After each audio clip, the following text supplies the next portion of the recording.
But these are people who are effectively being wielded and manipulated by a super PAC puppetry system that I think I need to more or less take my gloves off. Think about who's moderating this debate. This should be Tucker Carlson, Joe Rogan, and Elon Musk. We'd have 10 times the viewership, asking questions that GOP primary voters actually care about and bringing more people into our party. And so the fact of the matter is, Christian, I'm going to use this time because this is actually about you in the media and the corrupt media establishment. Ask you, the Trump-Russia collusion hoax that you pushed on this network for years, was that real or was that Hillary Clinton made up disinformation? Answer the question. Go.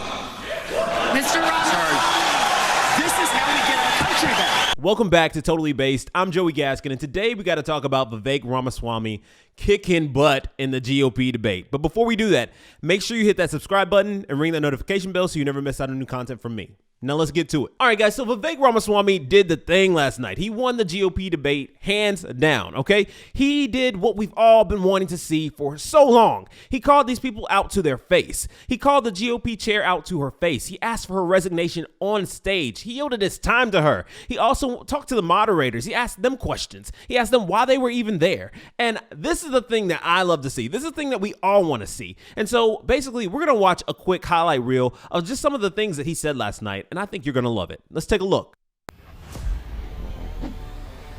The Trump-Russia collusion hoax that you pushed on this network for years, was that real or was that Hillary Clinton made up disinformation? Answer the question. Go. I say this as a member of my generation. I'm 38 years old. I'm the youngest person ever to run for U.S. president as a Republican. The reason my generation has lost our sense of national pride, in part, is because people in my generation feel like the American dream isn't available to them. And part of the reason why is we burdened them with four-year college degrees that did not serve their head start on the American dream. People will be more proud of a country if we're all making more money in that country. This is how we revive national pride and our identity, and it will take a CEO in the White House with zero-based budgeting, by the way, to take on the federal debt to get this job done. I want to be careful to avoid making the mistakes from the neocon establishment of the past. Corrupt politicians in both parties spent trillions, killed millions, made billions for themselves in places like Iraq and Afghanistan, fighting wars that sent thousands of our sons and daughters, people my age, to die in wars that did not advance anyone's interests, adding $7 trillion to our national debt. And Joe Biden sold off our foreign policy. Joe Biden's son, Hunter Biden, got a $5 million bribe from Ukraine. That's why we're sending $200 billion back to that same country. The fact of the matter is the Republican Party is not that much better. You have the likes of Nikki Haley, who stepped down from her time at the UN. Bankrupt or in debt was her family. Then she becomes a military contractor. She joins the board of Boeing and otherwise, and is now a multimillionaire. So I think that that's wrong when Republicans do it or Democrats do it. That's the choice we face. Do you want a leader from a different generation who's going to put this country first? Or do you want Dick Cheney in 3-inch heels? All right, Mr. In which case we've got two of them on stage tonight. Weigh in on this, ways that you can improve people's financial condition in the short term. Right, and as a CEO, the economic question is core to my vision and policy prescription for this country. Increase the supply of everything. It's the law of supplies and demand. Increase the supply of energy. That brings down the cost of energy, grows the economy. Drill, frack, burn coal, embrace nuclear. Increase the supply of labor in this country. Stop using our taxpayer money to pay people more to stay at home instead of to go to work. Increase the supply of housing. People don't talk about this one in the Republican Party.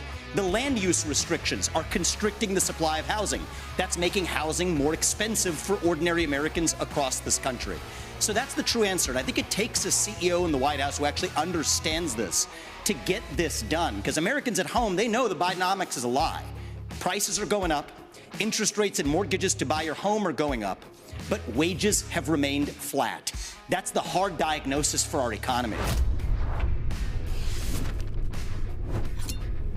We've talked a lot about foreign wars tonight, but we're in the middle of a war right here at home. It's a war not between black and white or Democrat and Republican. It's between those of us who believe in our founding ideals and love this country and a fringe minority who hates the United States of America. And I think it's going to take a commander-in-chief to lead us to victory in that war, who first of all knows that we're in a war. Second of all, can't be captured by the special interests along the way. But third is from the next generation, somebody with fresh legs to lead us to victory. I'll shut down the deep state. I'll declare economic independence from China. I'll keep us out of World War III, and then revive national pride in this country. I also want to close with one message to the Democrat Party. End this farce that Joe Biden is going to be your nominee. We know he's not even the president of the United States. He's a puppet for the managerial class. So have the guts to step up and be honest about who you're actually going to put up so we can have an honest debate. Biden should step aside, end his candidacy now, so we can see whether it's Newsom or Michelle Obama or whoever else. All right, just Mr. tell us the Ramaswamy, truth so we can have an your honest time is debate. up. Ambassador.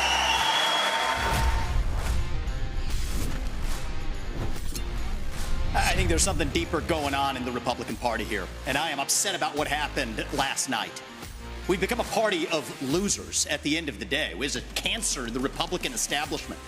Let's speak the truth. I mean, since Ronna McDaniel took over as chairwoman of the RNC in 2017, we have lost 2018, 2020, 2022, no red wave that never came. We got trounced last night in 2023. And I think that we have to have accountability in our party. For that matter, Ron, if you want to come on stage tonight, you want to look the GOP voters in the eye and tell them you resign, I will yield my time to you. And frankly, look, the people there cheering for losing in the Republican Party. Think about who's moderating this debate. This should be Tucker Carlson, Joe Rogan, and Elon Musk. We'd have 10 times the viewership, asking questions that GOP primary voters actually care about and bringing more people into our party. You think the Democrats, and we've got Kristen Welker here, you think the Democrats would actually hire Greg Gutfeld to host a Democratic debate? They wouldn't do it. And so the fact of the matter is, I mean, Kristen, I'm going to use this time because this is actually about you in the media and the corrupt media establishment. Ask you, the Trump-Russia collusion hoax that you pushed on this network for years, was that real or was that Hillary Clinton made-up disinformation? Answer the question. Go. Mr. Roberts. This is how we get our country back. We need accountability because this media rigged the 2016 election. They rigged the 2020 election with the Hunter Biden laptop story. Mr. Ramaswamy, and they're going to rig this election. Your time is up. Accountability. Let me turn to That's how Governor we unite this country. Christie. So a few things. Vivek is right all across the board. He called out the moderators to their face, asking them why they were there. Like, we could easily have anybody else, but why did they pick you? Why did they pick these establishment people when we could have somebody like a Joe Rogan? We could have somebody like a Elon Musk. We could have anybody, Tucker Carlson. But you guys, we pick these people? Why? And so he's right. The other thing he's right about is calling out Ronna McDaniel. You know, what is she doing for the Republican Party? She's supposed to be the one that develops the brand of the Republican Party, and she's doing a sad job. We keep losing at every turn. He said, we have become a party of losers. And so I just want you to watch this clip of War Room where basically John Solomon is saying the same thing. Take a look at this. So John Solomon, what's your beef this morning?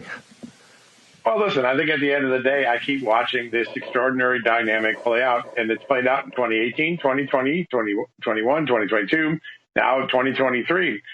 Elections are won on a very simple strategy. You win by candidates, messaging, money, and get out the vote. And Republicans are losing on all four grounds. You look at the data last night. They didn't win on money. They didn't win on messaging. They didn't win on get out the vote. And I think when you look at this, Donald Trump grew up in the era of New York dominated by George Steinbrenner. When his managers didn't perform, he fired him because he wanted to get to the World Series. Republicans keep giving Ronna McDaniel a promotion. They keep moving around. They keep hiring her for another season. Donald Trump has to make, I think, if he wants to win, all the people I've talked to in the last 12 hours. By the way, a lot of people saw this train wreck coming 2 days ago. They could see the early voting totals weren't where they needed to be. They were worried about get out the vote. They were getting killed in the messaging. But if your manager keeps losing World Series, usually, at least George Steinbrenner in the Donald Trump era of New York, he fired the manager. They keep keeping Ronna McDaniel despite all of the problems that are there. If you want to make a sudden change and get donors believing that maybe we can win in 2024, which is what Republicans are saying, you got to do something dramatic. All right, so after all of that, and Vivek calling Ronna McDaniel out to her face from the stage, asking her to resign, it's rumored that they were squabbling the entire night, that she was saying little things here and there before and after, booing him from the stage, and even saying that the GOP wasn't going to give him a red cent. Not that Vivek even needs her money, but afterwards she was asked to give a comment. Here's what she had to say. there were allegations that were thrown on the stage by one of the candidates in particular, arguing that the Republican Party has a culture of losing. Specifically, Vivek Ramaswamy called for you to resign. Would you like to respond to that? I'm going to focus on beating Joe Biden. I wish that's what all the candidates did. I'm not running for president. I'm very proud of the fact that under my tenure, we won back the House. We now are getting investigations into the Bidens.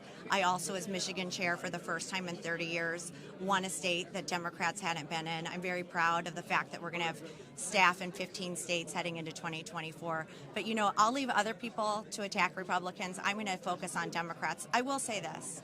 We can't attack each other and win. We need all of us. So if you're taking time to attack another Republican, especially when you're not even running against, maybe let's think about how we talk about the border, fentanyl, crime, Joe Biden, and the things that Americans want to hear about, because they're really hurting. All right, guys, so that's pretty much all I have for you today. If you like this video, please like, comment, share, and subscribe, and I will see you all in the next video. Peace.